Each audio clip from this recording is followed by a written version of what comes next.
Shalom, shalom.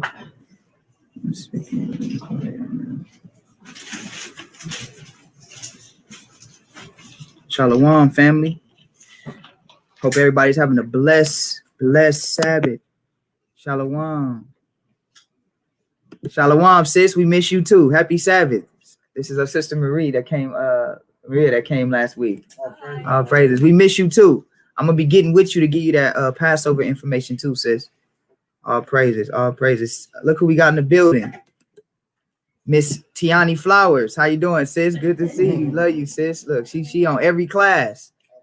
On every class. Shalom, brothers and sisters. We love y'all. We hope all is well with you guys today.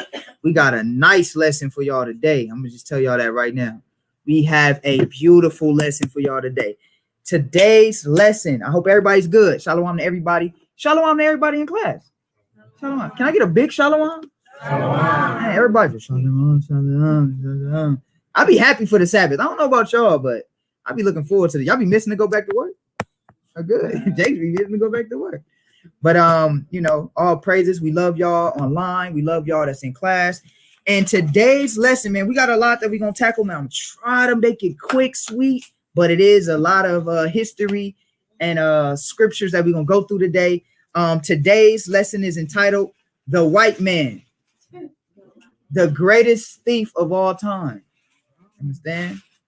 The white man, the greatest thief of all time. Who's a greater thief than a white man? give me somebody who's the greatest. This man stole everything. I mean, I can do a whole nother separate lesson outside of what I'm going through right now on just how he stole stuff within the 1600s from slavery on up. He been stealing since everything you think he made, he stole. The only thing I can kind of give him credit on, well, not kind of, but give him credit on, was the gun. Everything else he stole. He is the biggest thief. And what influenced this lesson today? What influenced this lesson today was the fact that we have so many Christians, we have so many people that are trying to come against us now. All right, Israel waking up. Y'all know that? Kyrie Irving, Ice Cube, Kendrick Lamar, who else? KRS-One. A lot, man. You when you start getting to the celebrities that's starting to wake up, that's big. DMX, the brother. Shout out to the brothers HOI. The brothers. No, Nick Cannon. He did what he did. He reneged. He reneged. You know what I'm saying? But he did what he did. Deshaun Jackson. Oh, Deshaun Jackson. Yep, Deshaun Jackson. Oh yeah, the NFL. Oh, yeah, talk about the NFL real quick. Oh yeah, so they were saying that apparently this is on the Sports Illustration magazine, and it was an article, and they was talking about the NFL players. So apparently, right now, there's a wave of NFL players who are starting to learn about the truth, and it's starting to spread amongst the team. So in the locker rooms, you got brothers going in with shirts that saying Hebrew on it. Yeah. So then, but what the executives did, or the NFL, whoever the chaplains, what they did is they hired apologetics such as what was his name, Vocab Malone, to go ahead and debunk or explain to the explain to the NFL players that that this is a cult and you shouldn't be in it. So of course he gonna trip them up because that's all he do. He watch our videos to see how he can cut us up, but not knowing that like they're not gonna stop the truth from growing. It's gonna continue to grow regardless of whatever they do. So that's the current status right now. He's the greatest thief of all time. He didn't make everybody in history white. You would swear there was no black people in the ancient times. He made everybody white. And when you think of black people, you think of a place in Africa and swinging on trees and making mud pies. And when you think of white people, you think of prestige, holding a spear, the breastplate, chin out, chisel. You know that chiseled chin. I ever seen Hercules? Yeah, chisel just make. That's what you think. The white man stole everything. He stole everything. All right, right here. Can you close that for me? Yeah. All right. And also too, if you can. Oh, it's already up there. Okay, it's already up there. So let's get into it. Let's get into it. All right. Let's get Micah chapter 2 verse 1. Micah chapter 2 verse 1.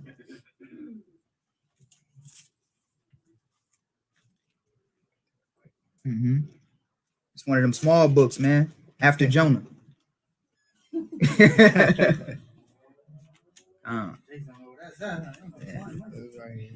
This one we ain't been to in a minute. That's all good. All right, you got time. Yep. Got it right here. Yep. Micah 2:1. Go ahead. Micah chapter 2, verse 1. Woe to them that devise iniquity. It says, woe unto them that devise iniquity. What does woe mean? Woe means destruction unto them that devise iniquity, right? It means that they want to create, they just want iniquity to rule, right, Reed? And work evil upon their beds. And work evil upon their beds. You white people, y'all getting exposed and you scared and you trying to cover up the lies that you stole everything. You stole the image of Christ. You stole the image of the Israelites. You stole the even the image of the Egyptians. You tried to steal that. You shot off the nose of the Sphinx. You stole everything. Your whole history, you a criminal. You a smooth criminal. You stole everything. I say it all the time. In 1,000 years, LeBron James gonna be white. Tupac is gonna be white. Michael Jordan gonna be white. Kobe gonna be white. Y'all stole everything, every single thing, and we're gonna reveal your lies. We're gonna reveal your lies. We're gonna reveal your hatred for your brother, right? Your hatred for mankind, I should say, really. And we're gonna expose you with the Bible. We're gonna expose that the white man is the devil that the Bible speaks of, right? And we're not scared to say it because the Bible said it. And all devil means is deceiver. Oh my gosh, he said the white man. Why does everybody has to be paid back for their crimes? But he doesn't have to get his crimes is fine. He robbed history. Man, it says, woe unto you that covet fields. You stole lands. The reason why I put the image of that fake image of Caesar Borgia that they tried to make as Christ, because you stole the true image of Christ. You stole everything. So when they try to say, 10 ways to debunk Hebrew Israelites, how the hell you debunk history? Let's see y'all debunk history, you Christian apologist. Let's see y'all debunk that. You know what they're gonna say? Well, we know he wasn't white, he was a lime color. Who the hell was lime? Ever seen a human being that was a lime? Olive. He was an olive. We know he was Middle Eastern. What the hell is a Middle Eastern? You just ask the Christian apologists that. They try to get smart now. He was actually Middle Eastern. What the hell is a Middle Eastern? What is Middle Eastern? That's not even a nationality. That's a direction. Thank you. What is a Middle Eastern? Well, yeah, we know he was Middle Eastern. What does that mean? There's so many different. We're gonna show you in the Bible. We're gonna show you in the Bible. Look, you people that are waking up, you blacks and Hispanics that are waking up to the fact that you are the nation of Israel, you are in the right place, because I'm gonna prove it to you historically, and I'm gonna prove it to you scripturally that we are the true people of this Bible. I mean, I'm gonna have to do a part 2 for the Native Americans. So much history. You understand what I'm saying? But nonetheless, this is the truth, and the truth is getting out. They can't stop it, right? So let's read that again from the top. Micah chapter 2, verse 1. Woe to them that devise iniquity and work evil upon their beds. Mm-hmm. When the morning is light, they practice it, because it is in the power of their hand. See, they got the power right now. It says, woe unto them that covet fields, man. They covet everything, right? Or they devise evil, right? Read verse 2. And they covet fields. And they covet fields, meaning they want lands. They desire lands that's not theirs. Who else wants all the land in the world? Who knows what a garrison is? They got garrisons in every country. It's a base. A garrison is a military base.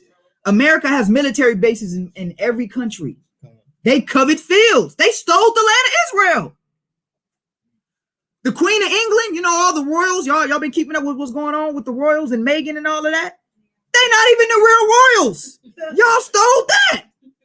The royal family. Y'all ain't no royals. The original royals was black. You call it the Dark Ages.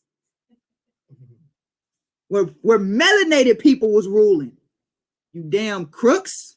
You stole everything. That's why we mad at you. You stole everything. You even stole Europe. Europe wasn't even yours. Watch this, read. And they covet fields and take them by violence, and houses and take them away. So they oppress a man in his house, even a man in his heritage. They oppress a man even in his inheritance. What does that mean?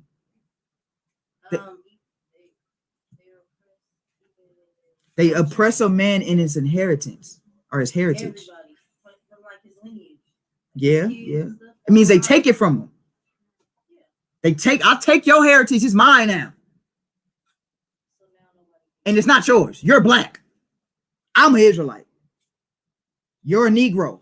I'm the Israelite. Exactly. You was right. And they teach it to our kids that that's what they are. And now, guess what? You got this fake blonde hair, blue eye devil perpetrating as Jesus Christ, and nobody questions it. And then as soon as you tell them, well, Christ was actually a melanated person, well, it doesn't matter. Then why the hell is he white in church, Grandma? Grandma, why is he white in your church? If it doesn't matter. It doesn't matter, Grandma, so make him black.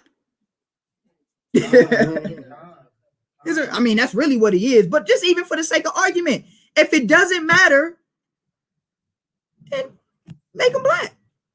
Why is he white holding the lamb in your church? On that glass, that special church glass. Y'all know what I'm talking about. That stained glass, yeah. Holding that lamb, right? So they stole everything, right? Let's go from there. Go to Job 9:24. We're gonna have to jump right into this, family. I got a lot of stuff I want to bring out, man. Y'all might have to walk with me today. It's a lot. I want to expose this man for the criminal he is. You stole everything, and the Bible gonna tell you to your face you stole everything, and you can't hide this knowledge, Esau. It's over for you. It's done. The truth is out. The jig is up. Let's read that. Job 9:24.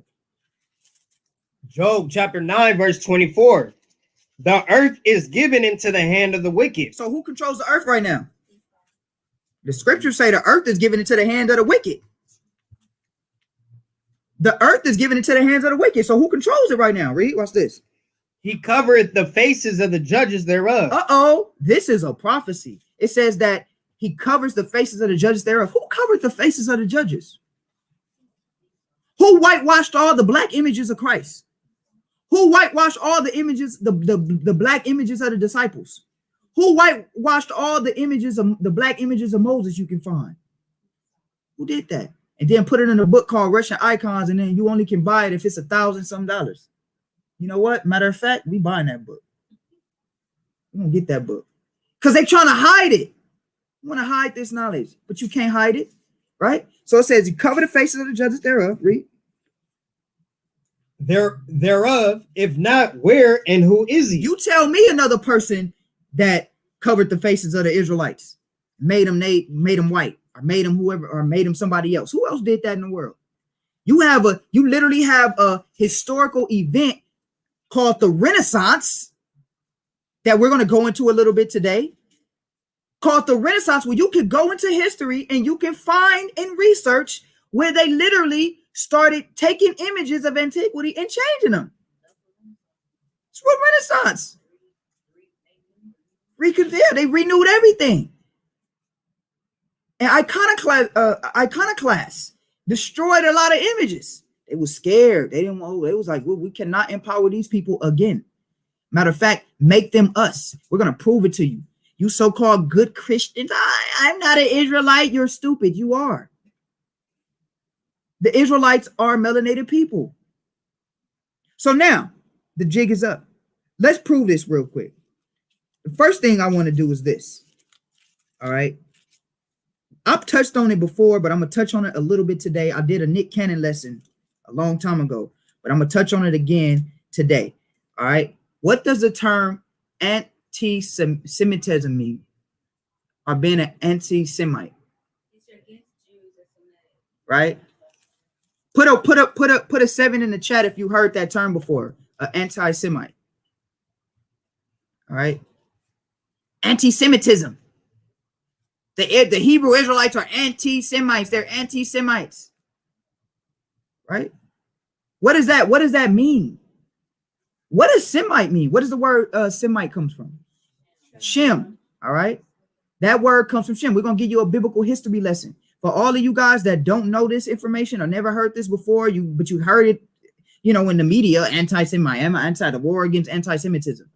right? We're gonna go into history and show you where that word actually comes from. That word actually comes from the word Shem. Let's actually get that. Go to Genesis 10:1.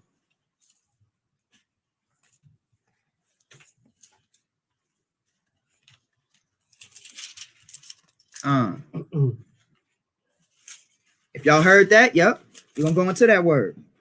Genesis chapter 10, verse 1. Genesis chapter 10, verse 1. Now these are the generations of the sons of Noah, Shem, Ham, and Japheth. Now, Noah had 3 sons, Shem, Ham, and Japheth, right? This is Israelite 101. If you don't know this information, then I'm taking you back to the beginning. The basics teach you a lot. Ham, Shem, and Japheth, right? Noah had 3 sons, right? Huh? Who's the progenitor of the Hamitic nations? Yeah. Ham, right? And who's the progenitor of the Shemitic? Who's the progenitor of the Israelite nations? Shem, right? All right. You got Ham, Shem, and Japheth. Now, what I want you guys to do is this. This is the Compact Bible Dictionary. Ham, Shem, and Japheth, right? Specifically, we're going to deal with Shem and Ham today because a misunderstanding is that blacks in America come from the seed line of Ham. We do not come from the seed line of Ham. And we're going to let the Compact Bible Dictionary, which is biblical scholars put this information together, tell you. Look up the word Ham. All right. Watch this. Hold on to your seats. I love this. This is history, and it's going to be tied in with the scriptures. All right. So watch this. So let's get that. Is it right there? Oh, you know what? It might have my page might have came out. You got your Bible dictionary? It should be right there. Oh, give me hold on, let me see if I got another one at the bottom. Up there at the top. Where? At the top. Oh, it's at the top. I got it. Oh, you got it. Go ahead. Yeah, we got Bible dictionaries everywhere in there. Go ahead. You got it for there. The Bible Dictionary, Ham, the youngest son of Noah, born probably about 96 years before the flood, and one of 8 persons to live through the flood. He became the progenitor of the dark races. The progenitor. So Ham became the progenitor of dark races. In some ideologies, like Mormonism, they tell you that your skin was a curse. You being black was a curse. That's what the Mormons teach you. If you black and a Mormon, you're the dumbest person in the world. At least Christianity try to hide it. The Mormons tell you straight up, your skin is a curse. And they say because it's of Ham. But let's read this. Read. He became the progenitor of the dark races, not the Negroes. Not the who? Not the Negroes. So Ham became the progenitor of the dark races, but not the Negro. That's what the Bible Dictionary says. That's what your own biblical Christian apologists. That's what your own biblical scholars say. All right. Your biblical scholars say that the Negroes don't come from Ham. So where the hell they come from? We'll figure that out in a minute. Read. But the Egyptians, Ethiopians, Libyans, and Canaanites. So it says, but not the Negroes. So Shem, Ham, and Japheth. Well, contrary to popular belief, everybody was black before the period of, we know, the birth of Esau. But we're going to prove that. We're going to prove that the people in the Bible are black. Well, why does that matter? Well, why doesn't it? It's in the Bible. Why does it only matter when they're white? Why can't we empower ourselves by knowing the people in the Bible was black? And you can prove it in the very Bible that grandma reads every Sunday. It's King James. Grandma read it every Sunday. You know what I'm saying? So let's go back to Genesis. Let's read 10:1 again. Genesis chapter 10, verse 1. Now these are the generations of the sons of Noah, Shem, Ham, and Japheth. All right, so Shem, Ham, and Japheth. Okay, let's go from there. Go to verse 21. Verse 21. Unto Shem also, the father of all the children of Eber, the brother of Japheth, the elder, even to him were children born. All right, so Eber, that word Eber, who knows what that word Eber means? Hebrew, that's what the word Hebrew. If you ever know, why do we call ourselves Hebrews? Well, we call ourselves Hebrews because who is Abraham's forefather? Eber. Okay, Eber. Let's prove that. Let's get another scripture. Let's go to chapter 11, read verse 10. Genesis chapter 11, verse 10. These are the generations of Shem. Shem was 100 years old and began Arphaxad 2 years after the flood. And Shem lived in after he begot Arphaxad 500 years and begot sons and daughters. And Arphaxad lived 530 years and begot Selah. And Arphaxad lived after he begot Selah 430 103 years and begot sons and daughters. Mhm. And Selah lived 30 years and begot Eber. Mhm. And Selah lived after he begot Eber 403 years. So now Eber comes from the line of who? Shem. Now, who came out of Eber? Let's get that. Go to verse, stay in that same chapter and go to verse 25. Verse 25. And Actually, read verse you could read verse 25. verse 25. And Nahor lived after he begot Terah 119 years and begot sons and daughters. Mhm. And Terah lived 70 years and begot Abram, Nahor. Now, and who's Abram? Abraham. Okay, Abram is Abraham. All right. So who came? Who was Abraham's father? Tahar and Terah. I said Tahar. Terah. Excuse me, Salakia. And who did Terah come from? When you go down the line, Eber. And then who did Eber come from? We didn't go read the whole genealogy, but he came from Shem. So now the word Eber, when you look that word up, it goes into the word Hebrew. And this is where you get into where the word Hebrew comes from, because Abraham was called a what? Give me the scripture. Genesis 14:13.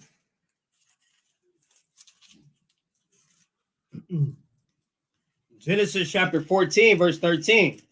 And there came one that had escaped and told Abram the Hebrew. Abram the who? The Hebrew. Abram the who? The Hebrew. So who was a Hebrew? Was Abraham an Israelite? No, he was a Hebrew. He was a Hebrew. Okay, Israel was not on the scene yet. So what would Abraham be noticed as or known for? To being a Hebrew. This is where you get Hebrew Israelite from, because you got some Israelites that be like, no, he's not a Hebrew. He's not no such thing as Hebrew. Yes, it is Eber. Okay, we come from Eber. He's a Hebrew. Okay. All right. This is where Abraham was what? Read it one more time. And there came one that had escaped and told Abram the Hebrew, for he dwelt in the plain of Mamre. Okay, so Abraham was a Hebrew. All right, this is where you get the word Hebrew. That's why Hebrew Israelite. Yes, we're claiming who we really are. You know, they don't let them stare their nose up at you when you call yourself a Hebrew Israelite. Yeah, I am, because Abraham's a Hebrew and Jacob is Israel, and that's my forefathers. Absolutely, I'm a Hebrew Israelite. You understand? So this is where that term comes from. Now, this is important to understand because we still going into that word Shem, right? And where anti-Semitism comes from, right? Now, when you look into that word Shem, let's actually look that word up. Let's get the definition of Shem. I'm going to share my screen. All right. Share my screen. All right. So when you look up the word Semitic. okay? Semitic. All right. I'm going to let Live, you can see that? Go ahead. Semitic or Semitic, relating to or denoting a family of languages that includes Hebrew, Arabic, Aramaic, and certain ancient languages such as Phoenician and Akkadian, constituting the main subgroup of the Afro-Asiatic family. Now that's important, right? Because now when you get into this word Shemitic, it gets into, I want to stay on that point of Afro-Asiatic families. Y'all ever heard the conscious community? The Afro-Asiatic black man. The Afro-Asiatic black man. Yeah, go to Leimert Park. You gonna hear that? Yeah, you go to Leimert Park in LA, you're gonna hear that all the time. We're the Afro-Asiatic. Well, Afro-Asiatic goes into the word Shem. So what you conscious, I like to call them conscious idiots. What the conscious idiots are not realizing is that you're agreeing that we come from Shem. Because Afro-Asiatic is just telling us and letting us know that it's a certain region. Let's look up Afro-Asiatic real quick. And this is why black people, you cannot be anti-Semitic, because there's not just Shemitic. There's not just one group of Shemitic people. Arabs are Shemitic. How the hell you fighting the war? The Arabs and Jewish people, the Zionists, the fake Jews, they fighting the war and they label the Arabs anti-Semitic when they Semitic. They come from Abraham. How the hell they anti-Semitic when they come from Abraham? And Abraham come from Shem. You see how dumb America got our people? You know what? People don't read. Y'all hate group, anti-Semitism. You don't even know what that is. You don't even know what it is, right? So now let's just do it real quick. Afro-Asiatic. All right, I'll go ahead and read it. Let's do this. Afro-Asiatic. All right, relating to or donating a family of languages spoken in the Middle East and North Africa. Now, there's no such thing as Middle East. It's all Africa. All right, what is a Middle East? What is it? Yeah, it doesn't even Middle East. All right, but this is a people that reside in North Africa. Okay, it says the family is commonly divided into 5 groups: Semitic, Ometic, Berber, Cushitic, and Chadetic. Ancient Egyptians was also a member of this family, because when you get down into the language we spoke, we all spoke the same language. So the way they identify this people group is by the language or the area you resided in. All right. So now what I want to do is I want to get a map, and I want to show you something. All this green right here, all this green, right? I'm gonna go down. I did it before, but I'm gonna do it again. Going down, it'll catch up, family, if you're looking on the screen. You see right here, Afro-Asiatic languages, right? And then it has the color, it's color-coded, and then it has the green is Semitic. All right. So when you look at all the green areas of where the Shemitic people resided, where is this area at? Libya, the Sudan, Algeria, Morocco, Western Sahara, Mali. Y'all see that? Look, even Eritrea. Y'all see that? Eritrea down there. Eritrea. Yemen, Jordan, Iraq. You know, this is so-called Middle East right here in this area. This area right here, the Jordan, Iraq, and all that. That's the so-called Middle East. But all this landmass is what? Africa. So you telling me that everybody in the Bible white, now one person black, in this area is Africa? That's what you telling me? You expect me to believe that? You expect me to believe that? You think I'm a plum fool? Not a fool, a plum fool. Understand? So this is all the area. Now, I want y'all to pay attention to this part right here. Y'all see this word right here? Niger. Or if you want to pronounce it, nigger. Don't forget that. All right. But I just want to show y'all a map of where everything was located. Now, what we're going to do is we're going to prove to you. We're going to prove to you that now we got history. We got geographical locations, right? We got terminologies, right? Now I'm going to prove to you with all of this, we're going to add it in with scriptural context. Because now, what did the scriptures say to people of God? What was the color of in the scriptures? What were they? All right. They were black, right? Well, how can we prove that? Well, for one, let's go here. Let's go to Genesis chapter 2, verse 7.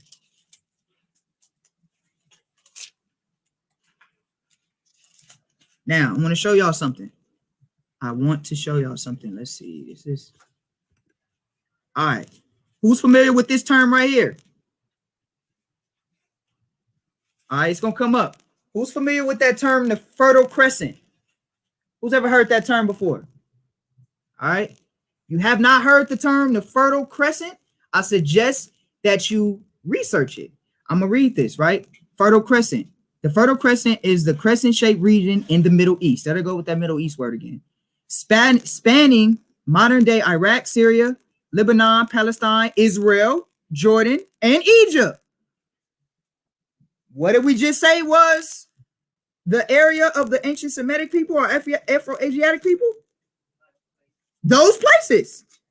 The Fertile Crescent is where they say life started. All right, it's the most fertile region on one of the most fertile regions on the planet. And is it a coincidence that it's the same area? It's the same exact area. It's right here. It will be considered this area right here. And when the map comes back up, y'all see it. It'll be considered this: Iraq, Jordan, Saudi Arabia, Egypt, Israel, Lebanon, Syria. This whole region right here will be known as the Fertile Crescent. All right, this whole region right here will be known as the Fertile Crescent. Isn't it funny that this is the whole area they fighting for? It's like everything is centered by this area. Have y'all realized that? I mean, I'm trying to put the pieces together for y'all so y'all can understand what's really going on. Everybody's fighting for this region right here. Syria, Jordan, Iraq, Saudi, this whole region, and this region is known as what? The cradle of civilization, the Fertile Crescent. But also when you read the scriptures, this area is talked about too. Now let's go here real quick. I'm gonna pull up a map. So here it is right here. Here's a map of the Fertile Crescent. All right. Phoenicia. Now watch this. When this comes up, right? You got the Mediterranean Sea. You got Lower Egypt, Upper Egypt. You got Phoenicia. Now, what was Hebrew? Hebrew was a what? Yeah. What was Abraham? Hebrew. Yeah. He was a Chaldean. What area was that in? He was a Mesopotamian. It's all in the same area. Ur of the Chaldees, this is all in the area of the Phoenicians and the Mesopotamians. So where was Abraham from? The Fertile Crescent. Abraham was in this area. This is where he lived. This is where he was at. And this is where he was at. This is where, so when you read Abraham, when you say you read about where Abraham was actually from and the areas that he inhabited, it's all centered around the Fertile Crescent. That's why when they tell you, you know, when we got the land of Israel, man, that land was promised to us because our forefathers was there already. You understand? So this whole area right here is where Abraham was at. Okay. So now let's go to Genesis real quick. Let's go to Genesis 2:7. Mm-hmm. Genesis chapter 2, verse 7. And the Lord God formed man of the dust of the ground and breathed into his nostrils the breath of life, and man became a living soul. Now let's read. Actually, let's go down and let's read, because I want y'all to know where we at right now. Read verse 11. Verse 11. The name of the first is Pison. Read verse 10. I'm sorry. Verse 10.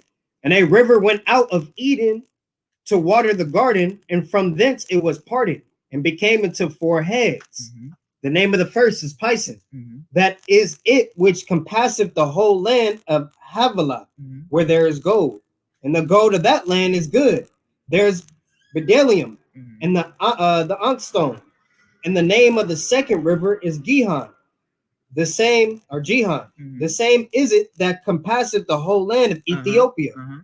And the name of the third river is Hiddekel. That is it which goes toward the east of Assyria. Uh-huh. And the fourth river is Euphrates. Where are we at? Where are these rivers at? Right here. These are where these rivers at. They go to Euphrates, the Tigris. They change names over time, but these are the rivers right here. Here are the rivers right here. In what area? The Fertile Crescent. So where does the Most High say the Garden of Eden was? In this area. When you look up these rivers, it's in this area. Wow, we just proved the Bible. The Bible said the Garden of Eden is right here. The white man says all life started right here. Come on, y'all. I mean, it's too much information. We ain't even gotten to half of the lesson yet to prove the validity of the Bible. That's why the Bible's the best history book you should read. You understand? So right here is the Fertile Crescent. So where was Abraham from? The same area. Where was Adam from? Right here. And where's Israel from? What belongs to Israel? Right here. And what are they fighting for today? Right here. So what is the message? We should be focusing on what? Right here. That's why when we pray, we face where? The east. Right there. Right here. Y'all see what I'm saying? Makes sense, don't it? Now let's read. Now let's get into it. Let's read Genesis chapter 2, verse 7. Genesis chapter 2, verse 7. And the Lord God formed man of the dust of the ground. Now, what was the inhabitants? What skin tone was the inhabitants of the Garden of Eden? It says he formed man out of the dust of the ground, right? Now this is Israelite 101, but it's such a deep concept when you take what is simple to Israelites, but you go into the history of it. That's when you know it's like, dang, I'm getting cold with this now. I just don't break it down and expect you to think, no, I'm showing you historical proof. I can show you proof. If it says that he was formed out of the dust of the ground, what does that mean? He was formed out of it. If we say it all the time, if I take my shirt and form something out of my shirt, what color is it? If I form a cover out of my shirt, what color is the cover going to be? Black. Now, this is the Garden of Eden. How dark is healthy soil? Well, let's see. Don't believe me. Oh, well, hold on. This is who they say he looked like, though. This is Adam. This is what they say he looked like. That's why I say they're the biggest thieves. They stole everything. They stole Adam. This is what they say Adam looks like. This is Adam. Y'all see him? Look at Eve back there. She got her Goldilocks. This is what they say Adam looks like. How the hell Adam looks like this when it says he was formed out of the dust of the ground? How is this Adam when it says, read it one more time? The Lord God formed man of the dust of the ground and breathed into his nostrils the breath of life, and man became a living soul. If I form anything out of my shirt, what color is it going to be? The color of whatever you formed it out of, right? So now, watch this. What color is this right here? What, y'all gonna see it? Look at that soil. Look at this right here. Rich. This is what healthy soil. We're not talking about that old crusty sand. We talking about rich, healthy soil. Look how black the soil is. It's a dark color. Look at this. Oh, sorry about that. Look at that. I'm gonna let that one come up. Look how black this soil is. So if Adam was formed out of that, Adam was black as hell. Adam was black as hell. Look, man, the darker the berry, the what? Come on now. We know that already. So Adam was the best of the best man. He came from the good soil. You understand? Y'all see that? Y'all see how dark that soil is? So don't let the white man shame you on your skin tone, because that's how Adam looked. But he stole everything, and then he told you, that's not Adam. No. This is Adam. That's not Adam. This right here is Adam. This is who I will make you believe Adam is. This man right here with a curly. Go ahead. That's where they get that term from, getting it out the mud. Got to get it out the mud. Huh? God got it out the dark, rich mud. Said, I'm going to make Adam. They said this is Adam right here, though. Y'all see it? Y'all see it up there? They say that, but does that conflict with the biblical story? Yeah. Oh, but look, we're not even done yet. That's the beginning. That's the beginning. We're not even done yet. So let's go from there. Let's go. Now, before I move on, what color were the Egyptians? Huh? We low key, we gotta look that up nowadays because people be thinking the Egyptians is white. Y'all see this right here? It's gonna come up. Look at that. The original Egyptians were people of color. All right. These are real images of the Egyptians. The real Egyptians were people of color. All right. They all were people of color. All right. And we gotta go into this. Look at this. Click on this one.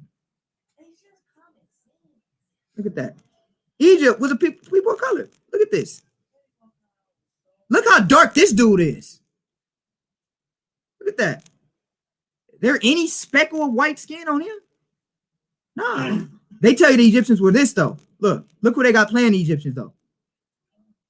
Got this Edomite woman playing Egypt. But I think Cleopatra really was Edomite though. All right. Well, yeah, Cleopatra was though. But she was an Edomite. But nonetheless, they still want to tell you that all of the Egyptians was white. Cleopatra was actually set up during the time when the Greeks was in rule and put in the time of Ptolemy. All right, Ptolemy controlled Egypt. That's why she was able to be an Edomite and ruling in that region. All right. I don't know, but she was Edomite though, for sure. The Apocrypha talks about her. The Apocrypha talks about her. It doesn't talk about skin tone, but it's known she was because she was during the time of when the Greeks controlled. The Greeks was putting people in rulership in Egypt. That was thousands of years. The original Egyptians had already been gone. You understand? This was thousands of years later. But the original Egyptians look like this brother right here. It looked like all the original murals. All right. So what color were the original Egyptians? dark-skinned people. There was a melanated people. And we're not talking about those Egyptians now that's not really Egyptians. More like Persians. So, yeah, you know, yeah, they it's all mixed up over there. You know, that's a prophecy too in the book of Ezekiel. Tells you that he's gonna kick out the original inhabitants of the Egyptians and make them a base people. Yep, that's a prophecy. But nonetheless, we know that the skin tone of the Egyptians was what? All right. So I'm gonna keep him up because we're gonna read this. So now, with that being said, let's go to the story of Moses. Get Exodus 2 and 16.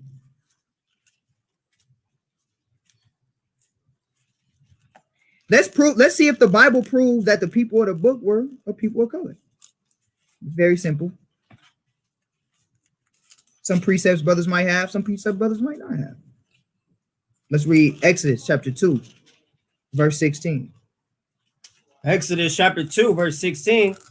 Now the priest of Midian has 7 daughters, and they came and drew water and filled the troughs to water their father's flock. Now the priest of Midian, you know, his daughters was out there watering the flock, right? And what happened? Read. And the shepherds came and drove them away. But Moses stood up and helped them and watered their flock. And when they came to Royal, their father, he said, how is it that ye are come so soon today? And they said, an Egyptian. And what? An Egyptian. They thought Moses was an Egyptian. They thought Moses was an Egyptian. What color were the Egyptians? Black. Right? What's this? Read. An Egyptian delivered us out of the hand of the shepherds and also drew water enough for us and watered the flock. And he said unto his daughters, and where is he? Why is it that ye have left the man? Call him that he may eat bread. And Moses was content to dwell with the man. So they thought Moses was an Egyptian. Well, that's because he probably had gold on. So gold makes you an Egyptian? Or what if Eminem wear hip-hop clothes? Is he black? Some people will say that, unfortunately. Yeah. Eye test. Is he black? Is he an Israelite? I dressed the Edomite up and put a hip hop hat, put a snapback on him, put some Vans on, put some what we like Air Force Ones. What we wearing nowadays? I don't know. Put some clothes on him, and what we say? Oh yeah, he a nigga now. Nah, he not. He's still a white boy. But we're gonna get more though. This is just I'm setting the foundation. Because it's a common theme with this whole us getting compared to Egyptians. Because throughout the scriptures, you'll see Israel always got compared to Egyptians. Moses is not the first one. But watch this. The Egyptians is black. Moses got compared to Egyptians. But fine, let's get more. Go to Exodus 4 and 6. Exodus chapter 4, verse 6. And the Lord said furthermore unto him, put now thy hand into thy bosom. And he put his hand into his bosom. So we know this story. He put his hand into his bosom, right? Read. When he took it out, behold, his hand was leprous as snow. His hand was what? His hand was leprous as snow. Now, in this movie that Charleston Heston, y'all know that movie? Not that one. The old one. 10 Commandments. Him. This dude right here. Y'all see him? Charleston Heston. Y'all gonna see him. He's gonna be doing this. When y'all see this dude, y'all gonna see. This is who they said was Moses. This who they had portrayed as Moses. This dude right here. It's who they had portrayed as Moses. And in the scene, if y'all go back and y'all look at the scene where he put his hand in his bosom, his hand turned like a crystal. Yeah. Go back and look up that scene in the 10 Commandments movie. And when it's the scene in the burning bush, and he put his hand in his bosom, it turns into a crystal. So that's leprosy? A crystal? Nah, let me show y'all what leprosy is. This is leprosy. This is leprosy. When you look up leprosy, leprous as snow, it is the nature of leprosy to be white. And thus we read in reference to a leper. Leviticus 13:4. If a bright spot be white in the skin or in the flesh. This is leprosy. You see this dude right here? This is leprosy. This dude right here, this black dude with the white skin, that's leprosy. How the hell is he white already, but then turn white? Somebody make it make sense. All you got to do is look up leprosy. A modern term for leprosy now is vitiligo. Vitiligo. Or what's the other one? Albino, being albino, that is leprosy. Now there's different variations and forms of leprosy. All of them have something to do with losing of the skin, but it also could be a boil. It also the color of the skin, but it also could be a boil and things like that. When you read Leviticus 13, it tells you the different variations of leprosy. It tells you there's some leprosy where you lose a pigment, but if you don't have no boils, then you will be a clean leper. Meaning that's albino or having vitiligo. You're a clean leper. You're still a leper. You still have leprosy, but you're a clean leper. You don't have pus and all of that coming out of your skin. And you have some people that grow pus and all of that in their skin, and then their skin lose pigmentation. Like you ever had like a scar and when you peel the scab or something like that, the scar was deep, and then it changes the color of your skin around the area. Okay, so this is what we're talking about. So if Moses put his hand, let's read it one more time. And the Lord said furthermore to him, put now thy hand into thy bosom. And he put his hand into his bosom, and when he took it out, behold, his hand was leprous as snow. His hand was like this man's hand right here. Okay, his hand was like this man's hands right here. That would mean that he had to have some type of what to his skin? Pigment. He couldn't be a white man and losing it. Watch this. Read. And he said, put thy hand into thy bosom again. And he put his hand into his bosom again and plucked it out of his bosom. And behold, it was turned again as his other flesh. What was his other flesh if it was one color at first, and then he put it in his bosom, and then it turned white, and then it turned back as his other flesh? What was his other flesh? This is what it was talking about. So Moses he looked like an Egyptian. He lost pigment. So what does that mean? That means he had some type of what? Pigment of his skin. Let's keep getting more. Let's go from there. See, the white man stole everything because he wants you to think, he wants you to believe that this is how Esau was. All right. Moses, excuse me, not Esau. He wants you to believe he's a thief. He took the original way that Moses looked and portrayed him to be this man. What's his name? Charleston Heston? What's his name? So now the whole world think Moses looked like this dude. The whole world think Moses looked like this dude. But does the Bible say that? Bible says on the contrary. He didn't put his hand in his bosom and turn like a crystal. Said it was leprosy. He lost his pigment. But let's go from there. Watch this. Let's go to Genesis 42 and 5. Now let's watch this.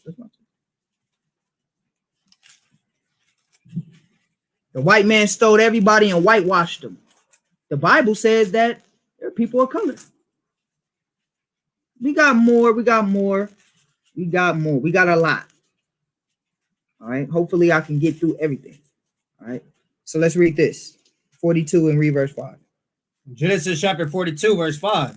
And the sons of Israel came to buy corn among those that came, for the famine was in the land of Canaan. Mm-hmm. And Joseph was the governor over the land. Mm-hmm. And he it was that sold to all the people of the land. And Joseph's brethren came and bowed down themselves before him with their faces to the earth. Mm-hmm. And Joseph saw his brethren, and he knew them, but made himself strange unto them, and spake roughly unto them. And he said unto them, whence come ye? Mm-hmm. And they said, from the land of Canaan, and buy food. Mm-hmm. And Joseph knew his brethren, but they knew not him. Now they didn't know Joseph, but he knew who they was. But where was Joseph at? He was in the land of what? No, he was in Egypt. Remember, he got sold. Remember, Joseph got sold to where? To Egypt. Now, how the hell they didn't recognize him if he was white? They got to be like, oh, that's Joseph. Hey, you can't hide. That's like me running from the cops going to Beverly Hills. The hell? I'm going to stick out like a sore thumb. When cops are looking for somebody, what they say? He's a black male. That's the first thing they say. Black male. He's a white male. Average height. What? You know, yeah, 5'5" is average. Average height, right? But they always put the color description on them, right? How the hell is Joseph in the whole land of Egypt and all we got to go back and show what the Egyptians look like again? And he knew his brother. So don't say, well, what age? No. He didn't see his brothers for years and he knew them. He said, oh, they're my brothers right there. They didn't know who he was. But now, if he was white, wouldn't they have some type of inclination? Like, hold on, he's white. We amongst all these black people, and we don't know who he is. Right? Watch, read. Verse 9. And Joseph remembered the dreams which he dreamed of them. Okay, go from there. Let's get another one. Now watch this. That's with Joseph. Let's go to go from there, and let's go to I think I want 50. Genesis 50. And start at verse 6. Genesis chapter 50, verse 6. And Pharaoh said, go up and bury thy father, according as he made thee swear. And Joseph went up to bury his father, and with him. So Joseph went to bury his father. So this is his Isaac, Israel. All right, Israel had died. So Joseph went to go bury his father. Okay, and what happened? Read.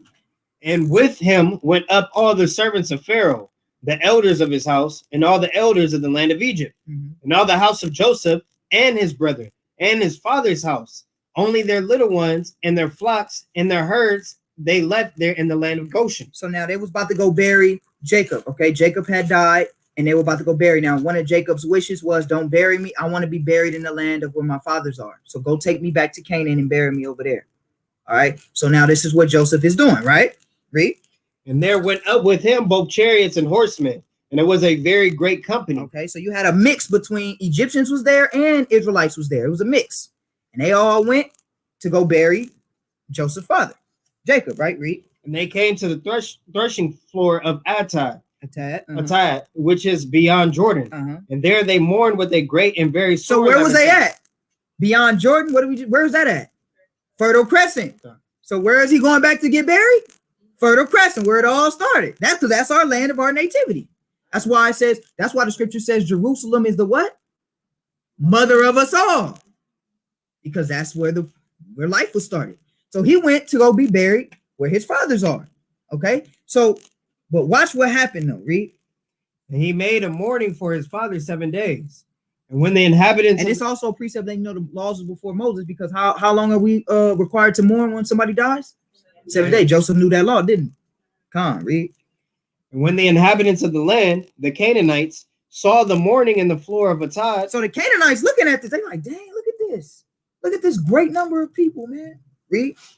They said, this is a grievous mourning to the Egyptians. To the who? To the Egyptians. Why does they call them all Egyptians? They all look the same. Damn, y'all see these Egyptians over here? Now, if it's let's be real, people. If it's a group of white people and a group of black people, we're not gonna all say, look at all them black people. You're not gonna say, look at all them black people over there. And you damn sure ain't gonna say, look at all them white people over there. You're gonna say, damn, it's some black and white people over there. Why the heck did they say it's a what? This is a grievous mourning to the Egyptians. To the Egyptians. That means what? They looked alike. And what color were the Egyptians? We just looked at it. They were black. So what color were the Israelites? Black. It's common sense. But don't trip. We bringing out the common sense scriptures, but common sense ain't too common nowadays. So we're going to get some scriptures that nip it in the bud too. But I just want to, let y'all know that if we getting confused with Egyptians and the Egyptians is black, I mean, Adam was formed out of dirt. Why the hell is a white man lying like he doing? Because that's why I titled it The Greatest Thief of All Time. He the greatest because he put a wool over your eyes. You can do, and people don't even know this information. They condemning you. You ain't a coat. Nigga, the Israelites is black. Excuse me. I had to be real with it. But you know what I'm saying? It's crazy. All you gotta do is research, but we don't read. All right. So let's prove it even further. Let's keep reading. Read it one more time. And when the inhabitants of the land, the Canaanites, saw the mourning in the floor of Atad, they said, this is a grievous mourning to the Egyptians. Wherefore the name of it was called Abel Mizraim, which is beyond Jordan. You see that? So this is a grievous, all right, for the Egyptians. But let's get more. They don't like it. Go to Job 30:30. The people of the book are what? The region of where the people was at was full of what? Black people. The region of where the term Shemitic and Afro-Asiatic is a term, a title, and contributed to who? Black people. The region in the area is black people. The Bible is saying these are black people. Why the hell is the white man saying these are white people? Because he's the greatest thief of all times. Go ahead. Man, I was talking to one of my college roommates like 7-8 months ago. He, I don't know how you found me, but anyway, long story short, he was like, so you were part of that Black Hebrew Israelite thing, right? I said, so what's your problem with it? I mean, we don't refer to ourselves as Black Hebrew Israelites, but nevertheless, what's your problem with it? Right. I said, let me ask you a question. Was Christ black? He struggled with that, but he was like, I guess you can say that. I said, okay. Was Christ a Hebrew? I said, was he an Israelite? I said, what's the problem?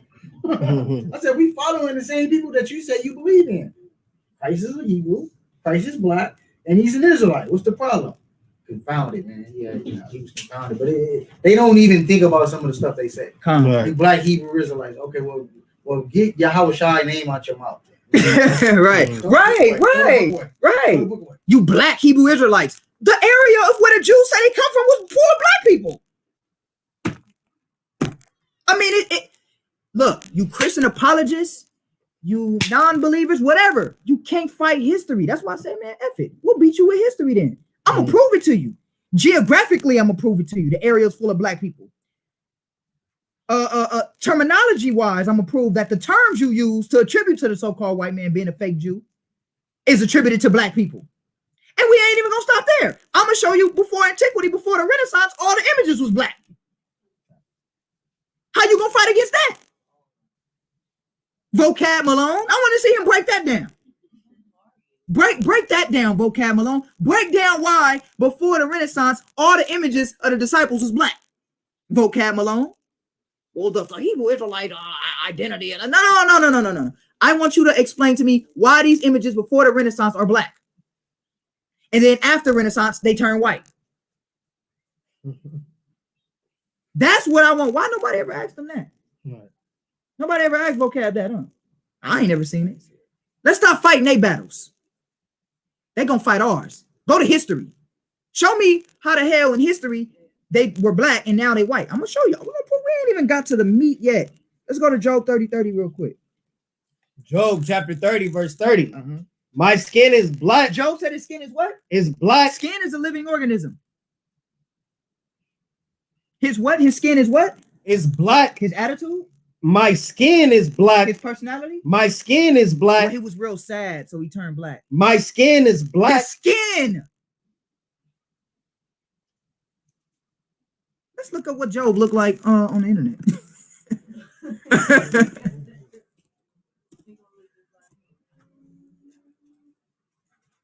Let's see if they got some images of Job. Oh. This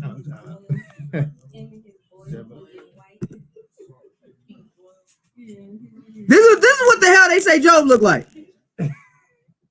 This is what the hell they say Job look like. This is Job. No, it's gonna come up. Don't trip. Come on. It's gonna come. It's a delay. I'm gonna leave it right here. I ain't even gonna move it until y'all see it's a little delay. But this is what they say Job look like. Read the scripture again. Read the scripture again. My skin is black. His skin was what? My skin is black. Job said his skin was black. Why the hell they got Job looking like this dude? This is what they said Job. When you look up Job of the Bible, because it will pop up Job, so type in Job of the Bible. This is what they say he look like. This is Job. This is Job right here. This is Job. Don't ever play Job like this. This one right here, when he come up, don't ever play Job. This is what they say Job was like. Read it again. My skin is black upon me, and my bones are burned with heat. Because what happens when we in the sun? We get darker. So Job was like, man, I'm dark right now. This sun beating me up. I'm black right. I got a tan. It right. It didn't say my skin is pink upon me. My skin is pink upon me and peeling. And burns. It does so forth pilleth. It does so forth pilleth off of my skin. The sunburn from the head to the toe. It didn't say that. Read it one more time. My skin is black upon me, and my bones are burned with heat. So Job was a what kind of man? A black man. A dark-skinned man. Adam was formed out of dirt. Now, common sense lets you know that even science will tell you that all life come from a what? Black people. Yeah. But they got Adam looking white. It's really that simple. Like, it's really not hard. Science tell you that black people started life. Right. The Bible tells you that the area is where black people was full of, and that he was formed out of dirt. What more do we need, brothers? Oh, but we got more. Job said his skin was black. Let's go to Songs of Solomon. I like this one. We're gonna bring out some clarity in this. Go to Songs of Solomon. So far, does the Bible say it was white? Why are they not teaching this in the Christian church? Oh, why do they tell you to be quiet? Don't bring this out. Because the greatest thief of all time brainwashed you. The greatest thief of what is it? The GOAT status? But what is it? It should be what greatest thief of all time? GT, put a T in there. You understand? Put a T. He the greatest thief of all time. He ain't the greatest of all time. He the greatest thief. You got to let him know what he good at. He good at being a thief. Let's read that. Songs of Solomon. Verse 5. Read 1 and 1 first. The Song of Solomon, chapter 1, verse 1. So we gotta solidify this because we're gonna have some people that say, that's not Solomon. That was a woman.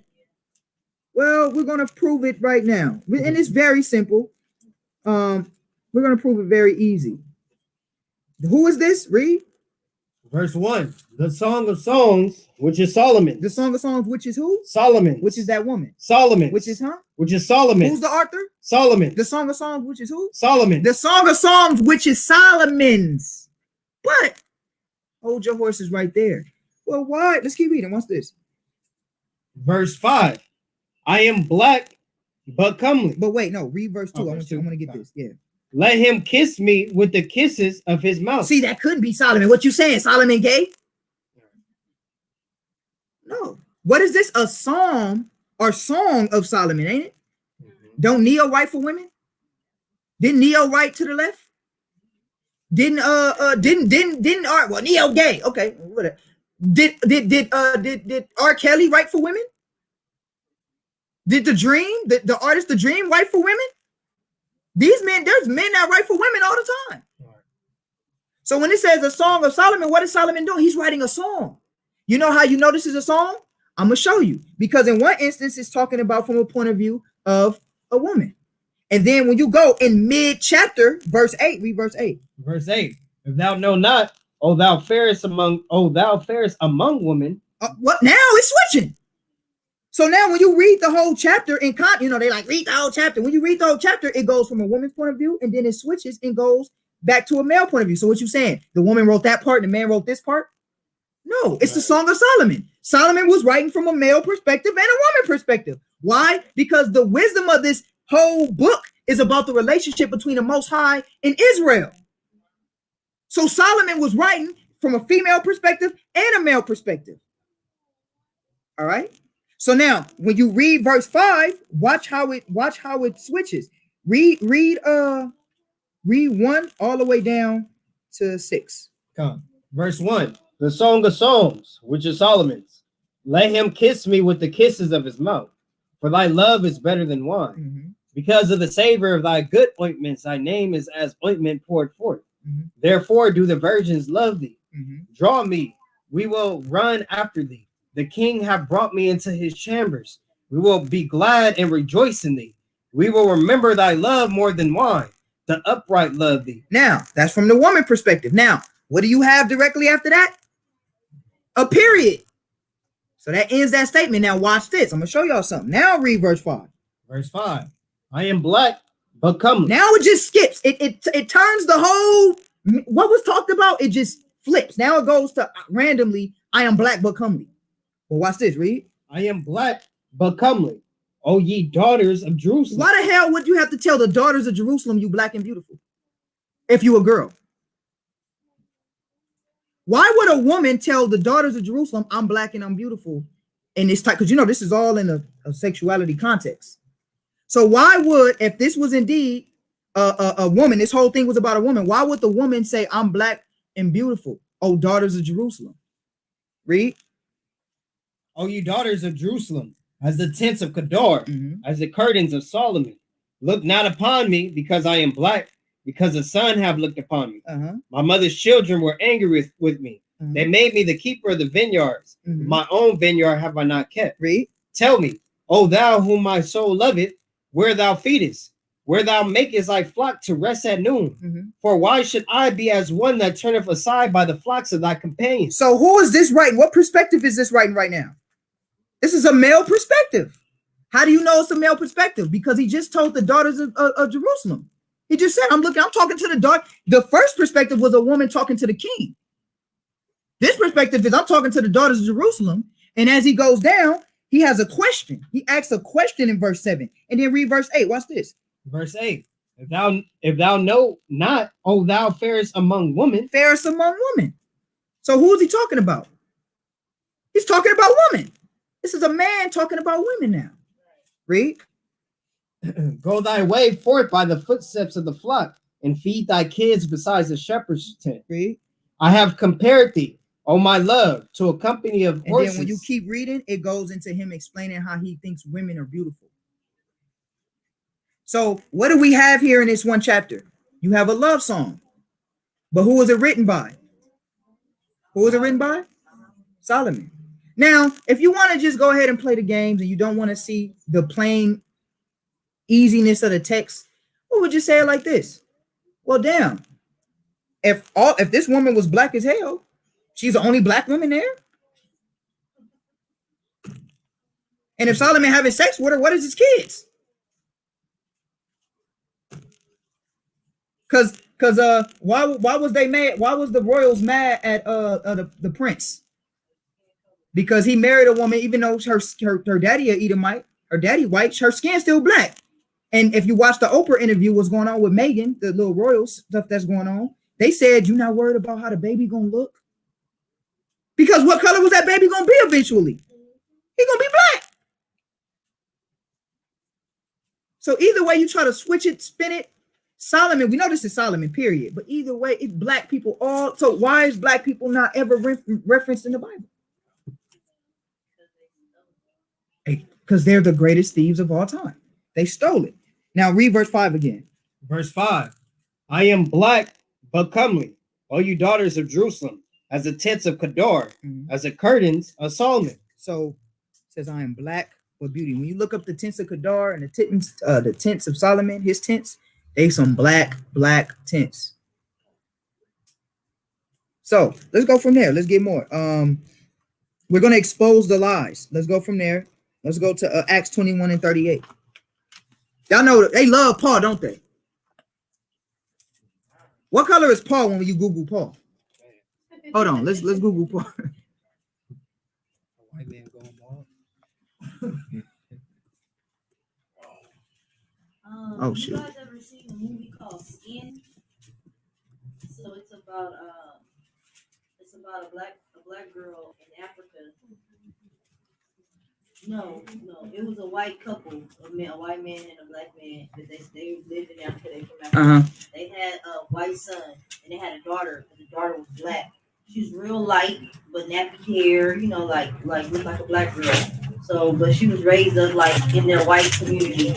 So they sent her away to school, to a private school with all white people, and they basically kicked her out. So she was like banished because it was like this. First, it was on the mom, like you had an affair, and the dad, they was like, no, that's my child.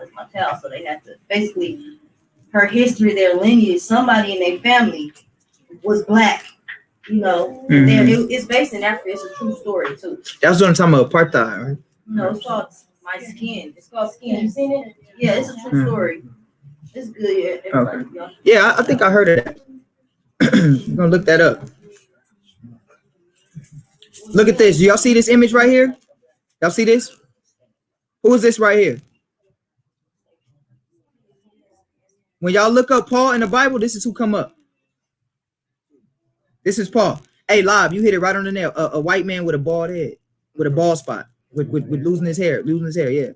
This is who they say Paul is. Look, this one right here. When it catch up, this one got the name Apostle Paul. Look at that. The apostle. This is Paul. This is who they say Paul is. This is who they say Paul. This is who they say Paul is. Watch this. Read Acts 21:38. Acts chapter 21, verse 38. Are not thou that Egyptian? Wait, hold on. Go read the verse up. Go, 37. Verse 37. And as Paul was to be led. As who? As Paul. As who? Paul. This is Paul. Read. Was to be led into the castle. He said unto the chief captain, may I speak unto thee? Who said, canst thou speak Greek? So he was confused. He was like, well, what color is the Greeks? Greeks are what? At this time, the Greeks are what? White. They're white. The Greeks are white people. And he confused. He like, you can speak Greek? Because Paul knew how to speak many languages. And then watch what he say. Read. Are not thou that Egyptian? Ain't you an Egyptian? Wait, hold on. So did y'all connect the dots? Wasn't Moses mistaken as Egyptian? Wasn't this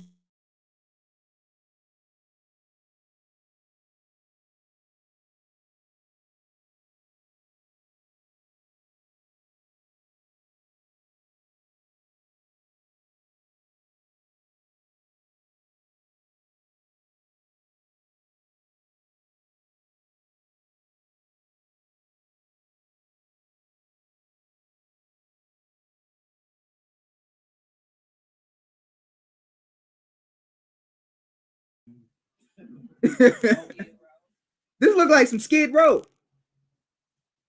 Paul looked like, read it one more time. Are not thou that Egyptian? Are not thou that what? That Egyptian? That Egyptian, read. Which before these days made us an uproar and led us out into the wilderness 4,000 men that were murderers. But Paul said, I am a man which am a Jew of Tarsus, a city in Cilicia. He said, I am a Jew, but what did he look like? His complexion was what? Black. So y'all gonna tell, oh, well, we had some black Jews and some white Jews. Does that make sense? Some Jews is white, some Jews is black. The whole narrative in the scriptures right now is they what? So we got the geographical location is full of black people. The terminology can be referenced to or is referenced for black people. And the Bible is telling you that all the main characters and the people in the book are who? Let's get more. Go to Acts 13:1. I love this one. Is nigger in the Bible? No, it's not nigger. It's Niger. Potato, tomato. Watch this. We're going to prove it. Let's read this. Acts 13:1. Acts chapter 13, verse 1. Now there were in the church that was at Antioch certain prophets and teachers, as Barnabas and Simeon, that was called Nigger. That was called who? Nigger. That was called what? Nigger. If you want to say Niger, that was called, but who was called this? There was certain who? Read it one more time from the top. Now there. I want vocab or whoever to explain this. Why the hell are they called Niger or nigger? And we're going to look up what this word means. Read. Now there were in the church that was at Antioch certain prophets and teachers. Prophets and teachers. The scriptures say, who are the only ones that can be prophets? Israelites. Psalms 147, 19-20. Only Israel and teachers. So these are prophets and teachers that were what? Read. As Barnabas and Simeon. This is Barnabas and Simeon. Some reputables in this. Read. That was called nigger. They were called what? Nigger. They were called nigger. Now, or Niger. Now, remember what I told y'all? Don't forget about this map. Wasn't that a region of the Afro-Asiatics? That's a region from the Afro-Asiatics. Y'all see that? That's why I told y'all, don't forget that. Niger. Right? Go ahead. NLT real quick. Yeah, you can. Translation. The NLT translation says, Among the prophets and teachers of the church of Antioch of Syria were Barnabas, Simeon, called the Black Man. Con. Dang. That's another. That's in the yeah. That's another. That's in the NLT. Called the Black Man, because now we're gonna get what it actually means. Let's go here. Boom. Here's the word right here. This is the blue letter. This is Blue Letter Bible. Hold on one second. Let's get what the word means. And then not only are we gonna get what the word means, but I'm gonna do something for you. I like this. This is my part. And these are prophets. Why the hell is all the apostles always white? Why they don't talk about the nigger ones? Watch this. Strong's G 3526. Niger. Niger. What did he just say? Let me turn it up. Let me turn it up. This is the Blue Letter Bible. This is Strong's, right? This is the exact scripture, right? When you go to the scripture and you click on the word, right? And what did he say? How do you pronounce this word? Strong's G 3526. Niger. Niger. Nigger. So now, so now read it again. Acts chapter 13, verse 1. Now there were in the church that was at Antioch certain prophets and teachers, as Barnabas and Simeon, that was called Niger. Strong's G 3526. Niger. Niger. Why the hell we ain't never read this? And then when you look up the definition, look, it says nigger or Niger, it equals black. The surname of the prophet Simeon. All right. And it means black. Here it is right here. Strong's definition. Latin origin, black, Niger, a Christian Niger. Black. So what color were the prophets and the teachers? They were niggers. It's a derogatory term now, but when you go into the word negus, right, or negus, right, with the I think it's N-E-E, yeah. Spell it. N-E-G-U-S. Yeah, N-E-G-U-S. You know, that's why Kendrick Lamar in his song, he'd be like, we're not niggas, but we niggas. Yeah. You know, it means a term of royalty. Understand?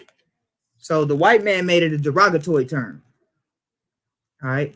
And it just means black. That's all it means. It's black. So what was these prophets? Read it one more time. Acts 13. Now there were in the church that was at Antioch certain prophets and teachers, as Barnabas and Simeon, that was called Niger, and Lucius of Cyrene. There you go. So what color were the original Hebrews? Black. Black. Dark. We went from the old to the new, but we not done yet. We not done. All right, we are not done. Now I gotta pull this one up. Who is this right here?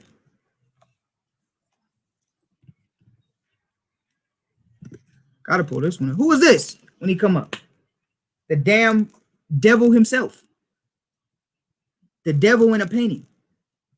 This is the man that everybody said was Jesus. This is the man. This is why he's the greatest thief of all time, because he took our Savior and made him his image. And this is why we worship the white man so much, because when we think of the white man, we think of these images. Think of Jesus. White man, not all bad. Right? Notice it's always the white man. We always want to save the white man. Do we want to save the Asian man? Do black people try to save the Asian man? Hell no, they don't try to save the Asian man. They only want to save the white man. It's always the white man. How you feel about the white man? The man that did you the most crime, the one that covered fields. That's why I read them scriptures earlier in Micah. He covered fields. The most evil, wicked man, raped, robbed your people, stole your whole stole everything. And then didn't just stop with the history of the Israelites. He even took other people's cultures. He stole everything. And we're gonna get into that. But who is this man really? If you don't know who this man is Caesar Borgia. I think that's Pope Alexander V is his father. All right. Pope Alexander V, I believe. And this is him right here. Caesar Borgia. All right. This is the image of this man right here. Let me see. I think I got images of them side by side. Let me see. Oh, the 6. I'm sorry, Salakia. Let me see if I got a picture of them side by side. Let me see. Here he is right here. I'm gonna pull up some images. This is him right here. This is this man right here. Look, they even got his image next to the image that you know is Christ. Pope Alexander the Sixth, I believe, all right, was his daddy. He was a known homosexual, and he was a Catholic man. I mean, it all makes sense. But this is the image that they had painted as Christ. Now, what we want to do is we want to challenge, even if you want to say, no, it's not Caesar Borgia. Well, let's do this. Let's just challenge the image with the scriptures. Y'all want to do that? Let's challenge the image. The first thing we got to understand is this. Let's go real quick. Let's go to Matthew 2:13. He's the greatest thief of all time. Mm-hmm. 2:13. Matthew chapter 2, verse 13. And when they were departed, behold, the angel of the Lord appeared to Joseph in a dream, saying, Arise, and take the young child and his mother, and flee into Egypt. Why are they going to Egypt? Why the hell would white men? Go ahead. My bad. How you send a I picture? was just gonna send that picture to help you out with that. Oh, what? Oh, Con, that's a good one right here. Dan, I wish I had that. Hey, look at this, man. Hold on, I got it. Huh? You can type this in. Where you get this meme from? It's on my phone. I send it to the group. Oh, it's cool. I'll just do this. Don't trip. I'll stop sharing my screen so they can see it. Look at this image right here. Oh yeah, they can see it on Yeah. the TV. Let me see. I hope I can. You might be able to look it up. Let me see. Oh, let me see if I can look it up on Google. Hold on. I don't know if I can find it or not, but no, that's a good image. I don't know if you can find it. I don't have time to. Yeah, just type in baby Jesus head in Egypt on Google. Okay. Let me see. Let's see.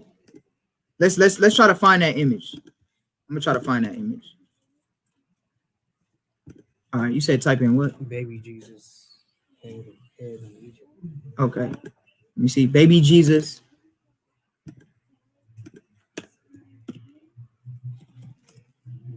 And HID. Oh. Hid in Egypt. No. Oh, I'm tripping.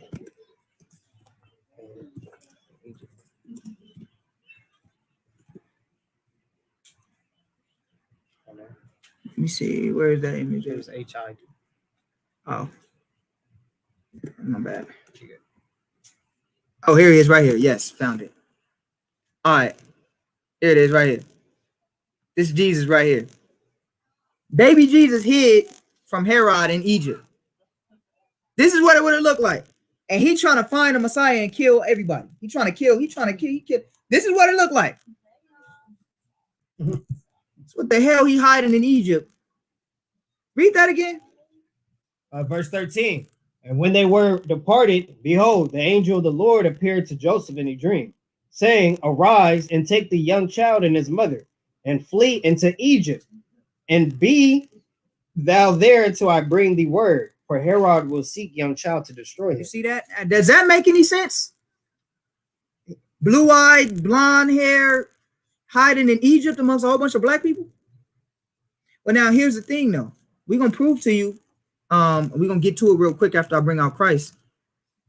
Christ's mother, they knew she was a black woman. That's why they got the Black Madonna. You ever heard of that? The Black Madonna? That's the black image of Mary. And to this day, that image is what the popes bow down to. Y'all don't believe me? I got a video for y'all. But nonetheless, let's go back and let's bring this out. So let's strike this dude out real quick. Caesar Borgia. All right. Is this the image of Christ? Now let's get Revelations. Y'all know what I want.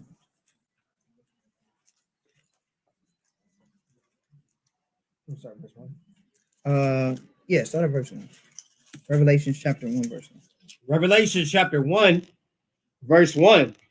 The revelations of Yahushua, which God gave unto him to show his servants things which must shortly come to pass.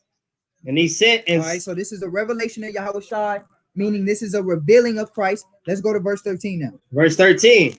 And in the midst of the 7 candlesticks, one like unto the Son of Man, clothed with a garment down to the foot, and girt about the paps. So they got the garment right. They got the garment right. Y'all see that? They got the garment right when you look at the pictures, the images. They got a garment on down to the foot. Read.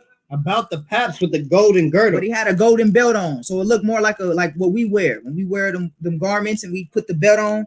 I got a picture I can show y'all where I had a garment down to the foot and I had like a little belt, a breast, like a belt over me, right? And my waist, right? Read. His head and his hairs were white like wool. Now, some people will argue, they'll say, well, it says it's white like wool. It doesn't say it is wool, but we got a precept to prove that it's actually talking about the texture of wool. But we're going to get to that. But I want to get to this, read. As white as snow, and his eyes were as a flame of fire. So now it says his hair was like wool. Is his hair like wool right here? Is this woolly hair? Like wet doggy-ish, right? Says his hair was like wool. Read. His eyes. Is his eyes blue? Or what did it say? Red. So is that another stripe? Read. And his feet like unto fine brass, as if they burned in a furnace. Now it says his feet was like fine brass if it was burned in a furnace. Let's go to Daniel chapter 10, verse 5. Some Israelites bring this out and they say this is talking about the Most High, but no man has ever seen the Most High. This is talking about Christ. All right. Daniel. This is another description of Christ. Daniel 10 and 5. Daniel chapter 10, verse 5. Then I lifted up my head, my eyes, and looked, and behold, a certain man clothed in linen, whose loins were girded with the fine gold of Uphaz. So now it says his loins, right? Meaning his bottom area. What did we just read in Revelation? He had it. He had a gold little girdle on, had all that on, right? It's the same, right? Read. What's this? His body also was like the beryl, and his face as the appearance of lightning, and his eyes as lamps of fire. His eyes was like fire. Is his eyes like fire? No, when you get a real good picture of him, his eyes is blue. Let's get this one. Y'all see this? Is that hair of wool? Is that eyes of fire? Watch this, read. And his eyes as lamps of fire, and his arms and his feet like in color to polished brass. And the voice of his words. It says it was like the color of polished brass. Now, have y'all ever looked up brass? Is this image right here brass? What does brass look like? Let's get that. Let's get brass. Let me see.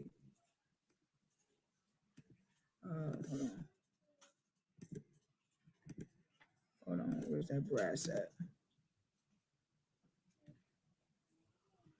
And while he looking for that, it was funny because I remember one time the Jehovah's Witnesses went over Revelations 1, but they didn't read verse 15. They just read verse 14.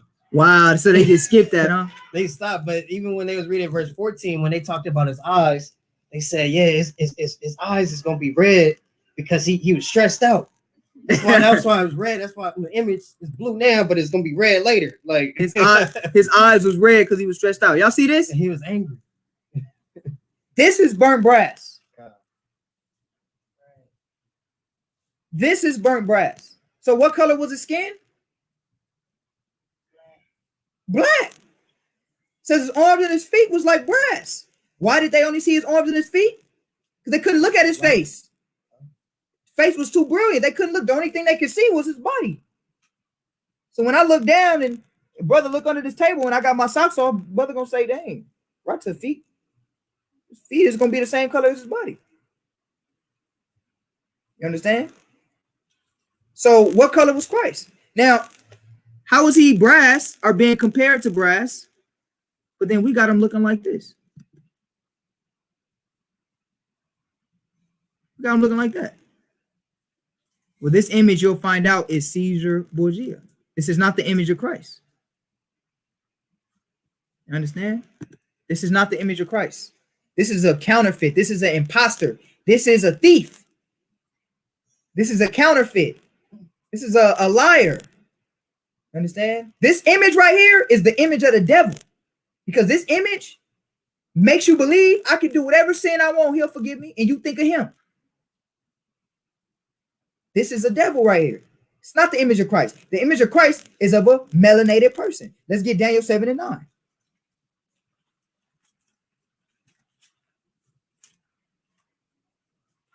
Daniel chapter 7, verse 9. I beheld till the thrones were cast down, and the ancients of days did sit, whose garment was white as snow, and the hair of his head like the pure wool. His hair of his head was like the pure what? Wool. It said the pure wool. What texture was that? It said the pure. Y'all want to see what wool look like? This is wool right here. That's wool. It says his hair was like the pure wool. And we're not talking about that fake stuff the fake Jews do. You know, they try to curl their hair. Y'all know they do that? Yeah, they take the little thing and try to curl their... No, that's not wool. This is wool right here. Y'all see that? It says like the pure wool. That's wool. That he had that curly. He had that Calvert. He had that Calvert. Yeah, that DeAndre. That DeAndre, come. He had that every one of us in here got different textures of woolly hair. You understand? Hey, don't trip. Hey, you know who else was lost their hair? Was it Moses? Somebody lost their hair. One of the prophets was bald. I forgot which one it was. I don't know. Maybe it was Ezekiel. I don't know. It was one of them prophets. Don't trip out. But nonetheless, it was that pure wool. Is this it right here? Is this wool? I was laughing so hard years ago. This is stringy horsetail hair. This ain't wool. So this man is a liar. He's lied already. He's lied about everything. He has stolen our history and covered up the images. Didn't we just read that in Job 9:24? The earth is given into the hands of the wicked. He covered the faces of the judges. Then he covered the faces of the real prophets and put his face on it. He's a counterfeit. Now y'all need to look up these terms. Look up. This is very important. All right. Iconoclast. All right. Iconoclast. Iconoclast. Okay. A person who attacks, cherished beliefs or institutions. A destroyer of images used in religious worship. Iconoclast. This is what he did. Iconoclasm is a social belief in the importance of the destruction of icons and other images or monuments, most frequently for religious or political reasons. During the Renaissance, this is what he did. He whitewashed all of the images and destroyed all of the black images of the apostles. All right. During the time of the Renaissance was a fervent period of European culture, artistic, political, and economic rebirth following the Middle Ages. Why does it say following the Middle Ages, aka the Dark Ages? This is a rebirth. All right, it's a rebirth of culture and art.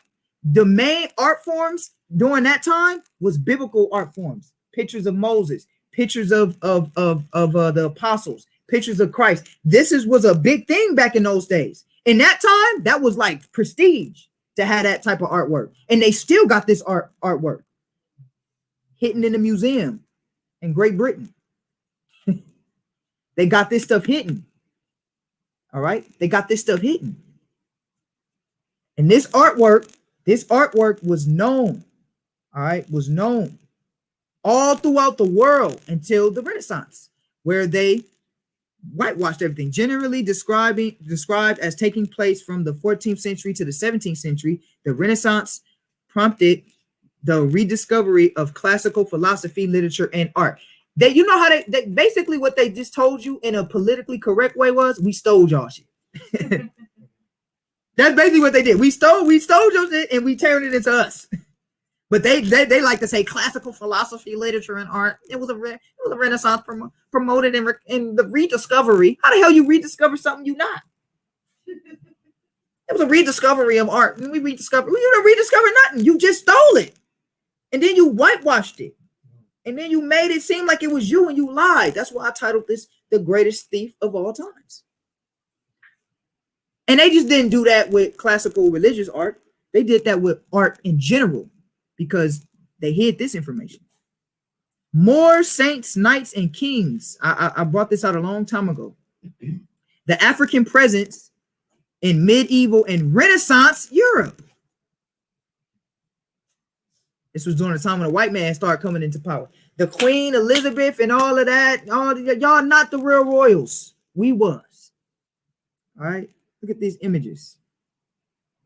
These are real images. You could get this in Russian icons. Some of these images are Russian icons. And before I get that, this book, I want y'all to look how much this book is.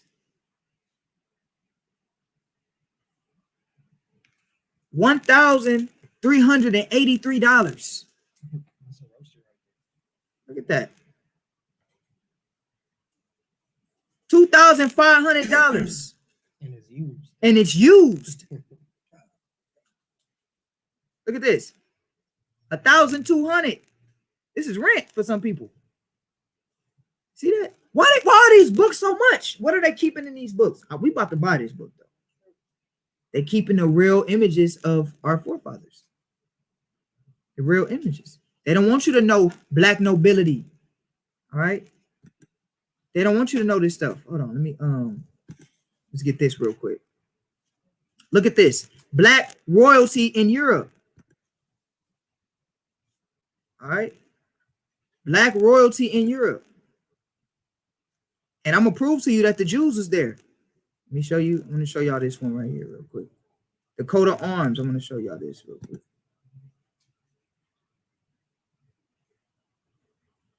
I did this before, but look at this. Black coat of arms gives you the history of it. See that? Black faces on this stuff. Black royalty. This is what the black royalty and the black coat of arms. All you gotta do is type in black coat of arms and you'll see this stuff. All right. Annabelle. I don't know how to say her. I'm gonna butcher her name, but her name is Annabelle. All right. Caracia, I believe. And this is in Italy, 1560 to 1609. Look at this. She a black woman. So all throughout Europe, you can see in the Dark Ages that black people were ruling. All right. I'm just going through a couple. You can actually read. These are real portraits. All right. All right. This is a portrait of Adolf Ludwig. All right. Gustav Frederick Albert. All right. Bidden playing chess in 1775. It's a black man. Yeah. So but one of the things I want you guys to know is this though. This man right here, who they say was white. King James. Now, do y'all know King James was a steward, right? Y'all know what a steward is? I know what a steward is. Let me show y'all. That's a lot of images, but I want to just get to the point for the sake of time. I want to bring this one out real quick. And I want y'all to look this information up. All right. Moorish kings of Europe. It's going to pop up. Moorish kings of Europe. King Charles Stuart II. The black boy king of England. Y'all know I talked about it before. King James, his son, right? Charles Stuart, his nickname was Black Boy. Y'all know that? His nickname was Black Boy. All right.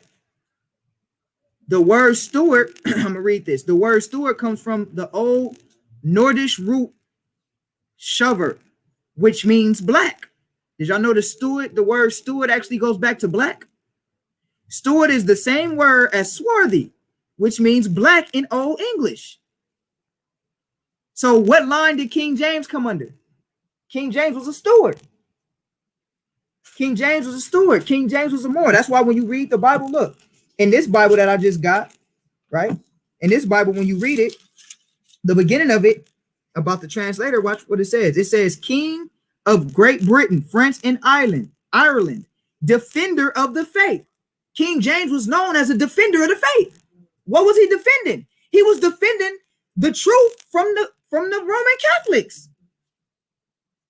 and Queen Elizabeth. That's why they tried to kill him. There was several attempts on this man to kill him. He was a defender of the true faith. This is why it was such an uproar when he had the King James Bible translated. Because when he had it before he had it translated, the Roman Catholic Church had control of all of it and was ruling and killing people that had Bibles. And people that tried to translate it, they would kill him. King James was a king. He had the power and the means to do it. And they hated him for it. That's why I always talk about the gunpowder plot when they tried to assassinate him. That's what that movie V for Vendetta is about. If you ever watched that movie, the gunpowder plot, where they tried to blow him up. And once they couldn't assassinate him, they tried to assassinate his character. All right. Tried to, what's that dude name? Can't think of his dang name. I don't know if I want to say Guy Fawkes, but I don't know if that's his name. I forgot the name of the dude that created the fake stories of King James. I cannot think of his name right now. But nonetheless, they tried to attempt on his life, and then they tried to butcher his image. But if you look up a book called the Basilicon Duran, you'll know that King James was actually a noble man, and he was a defender of the faith and believed in the scriptures.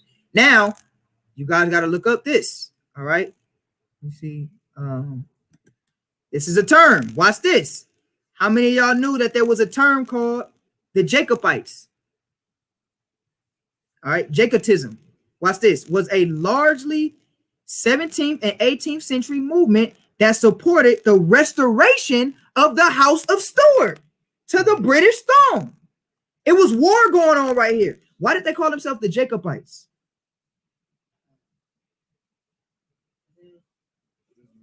They were who? Who was Jacob? Our forefather. What were they trying to do? They were trying to do what? Put the Stuarts back in power. This is when the white man started coming back into power. So they was trying to put king. That's why it says the name is derived from Jacobus, the Latin version of James. I want to get this one real quick. Hold on, this right here. Here it is right here. Jacobitism was a largely 17th and 18th century movement that supported the restoration of the House of Stuart to the British throne. Okay, and when you get back into this, it goes into King James. This was a movement that King James was a part of and supported. This is why a lot of the leaders at that time and the Stuarts pushed the King James Bible, because in order to have power, you had to have control over what? The religious strata at that time. That's why they was trying to have power over. You got to go into this history. I love this stuff. The reason why they had to try to have power of Christendom was because whoever controlled Christianity at that time were the leaders. That's why the Catholics, they have power. That's why you think they made it like if you watch it's a movie called King Henry, an old movie. Y'all probably haven't seen it. I watched it in school. It's an old movie called King Henry. Y'all know about King Henry, how he had his wives killed because they couldn't give him sons? I like history. But anyway, King Henry was upset, right? And when you look up that history, because the religious power, like the Vatican, the royals had no power over that. They had no jurisdiction over that, right? So everything that was religious, the Vatican had control over. The popes had control over. They even now, if you go to the Vatican is its own government. That's why when them damn priests molest kids, where they go? They run to the Vatican because we have no jurisdiction over there. That's all that. That's why when the Pope come, that's why you don't see the Pope bowing down and care about the Queen of England and all of that. He is own king in his own right. They made it that way so they can have power. But what King James did was he went against them. That's why they tried to kill him.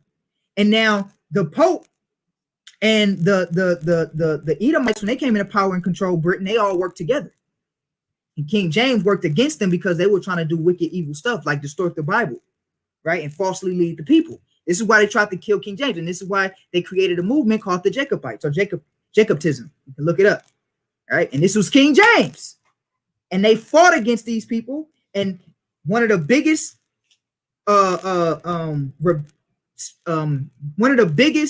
known factors of rebellion was him making his own Bible.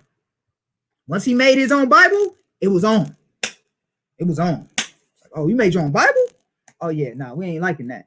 You understand? This all happened directly after the 1,000-year period of Esau being in the caves.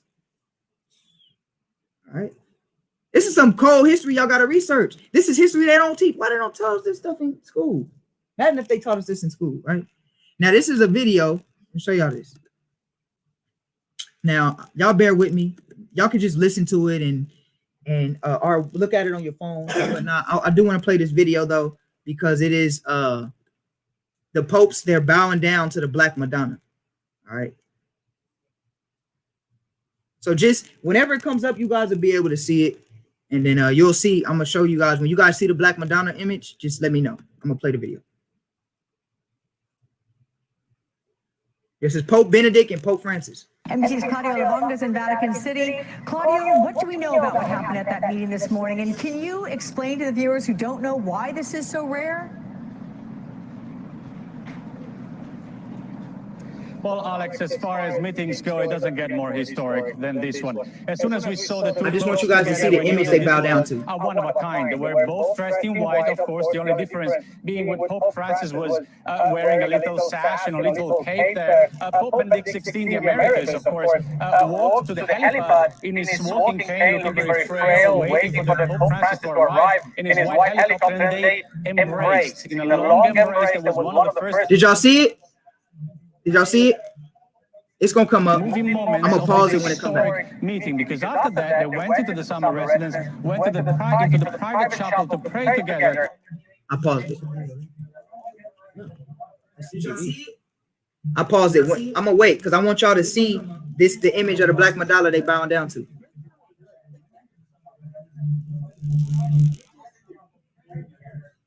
They'll see it. Mute it real quick. Y'all see the Black Madonna? Y'all see the image right there? I don't know if y'all see it yet, but it's right there on the back on the wall. Y'all see that? It's the black image of Christ and his mother. This is what they bowing down to. The Black Madonna. Now they're gonna give a close up. It's gonna be another close up shot. And Pope Benedict XVI offered to Pope Francis the stool that is reserved for popes to pray in front of the altar. And Pope Francis said, "No, we are brothers, and we are going to pray together." And so they did. They kneeled together It's gonna show on close the same stool on a very symbolic moment, of course. So then they went into the library, and Pope Francis gave Pope Benedict XVI a small icon of Our Lady of Humility, and he said, Look at that. That's the Lady of Humility. Look at that. When it comes up, y'all gonna see. This is they know the truth. This is the black image of Christ. This is the Black Madonna. This is called the Black Madonna. You can look this up because all of the original images of Christ and his mother were of color. This is what they bowing down to. Where's the blue eyes at? See that? A few years ago, I passed by a church and it was a Catholic church, and the white people were outside, the priests outside greeting everybody coming in. Everybody was white, but on their stained glass window up right there in front of their church, it was a black house. Right. So they bowing down to black images. We worshiping white images. But that's because they know the truth. They know. So yeah, it's a lot of history, man. I wanted to go into the 13th tribe. Maybe I'll go into the Jewish history separately because that's a whole nother lesson in itself. But I'll just get this last scripture. Let's go to Revelations real quick.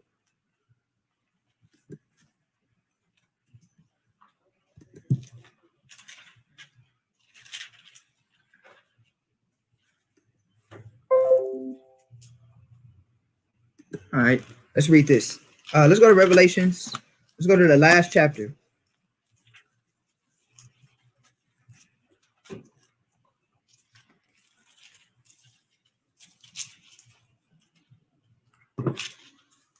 And let's read let's go to Revelations chapter 19. Read that. Revelation chapter 22, verse 19.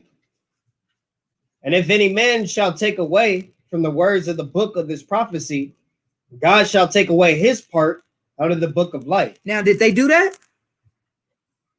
They took the realness of the scriptures and covered the faces of the judges and added themselves into it. They lied. They're the greatest thieves on earth. But God said any man that does that is going to what, read? And out of the God shall take away his part out of the book of life Mhm. and out of the holy city, and from the things which are written in this book. Mhm. Go back to go to verse 18. Verse 18. For I testify unto every man that heareth the words of the prophecy of this book. If any man shall add unto these things, God shall add unto him the plagues that are written in this book. You see that? Did he add? Yeah, he added his own images into the book, into our scriptures, into our history. He did that. So guess what's gonna happen to him? The punishment is gonna come to him. But nonetheless, he's the greatest thief of all time. He lied. He stole everything. He stole the images of Christ, stole the image of the disciples, stole the true Israelites, stole all of that. All of that. And we'll do another lesson another time on the Zionist movement. I'm gonna put a lesson together separately on the Zionist movement. All right, but that'll be it though, family. That'll be it. Any questions? All right. All right, brothers and sisters, all praises. I hope everybody was oh yeah, Guy Fawkes. Thank you, Guy Fawkes. That's what his name was. Yes. Thank you, Jacqueline. Guy Fawkes was his name. Yes, he's the one. No. Oh, no, not Guy Fawkes. It's Anthony Weldon. That's his name. Yeah, somebody put Anthony Weldon right here. I'm sorry. Not Guy Fawkes. I'm sorry. Guy Fawkes was actually the guy. I got him mixed up. Guy Fawkes was actually the guy that was hired to destroy King James. He was the one that was hired to create the bomb to blow him up. That's Guy Fawkes. Anthony Weldon was the guy that was put in charge to assassinate his character once Guy Fawkes' plot didn't go through, because Guy Fawkes wanted, they did the gunpowder plot. So that's who Guy Fawkes is. Guy Fawkes was the one that tried to assassinate King James. Anthony Weldon was the one that assassinated his character. All right. So I want to say all praises to the Most High. I hope everybody was edified. Man, these Christian apologists, they don't know nothing about history, man. They don't know nothing about nothing, man. Our people were the people of this book. These people of the book were people of color. Can everybody see that clearly? All praises. All right. Kwam Yasharala, rise to the nation of Israel. I hope everybody has a beautiful Sabbath. We'll be back at you with another one. Until next time, Shalom.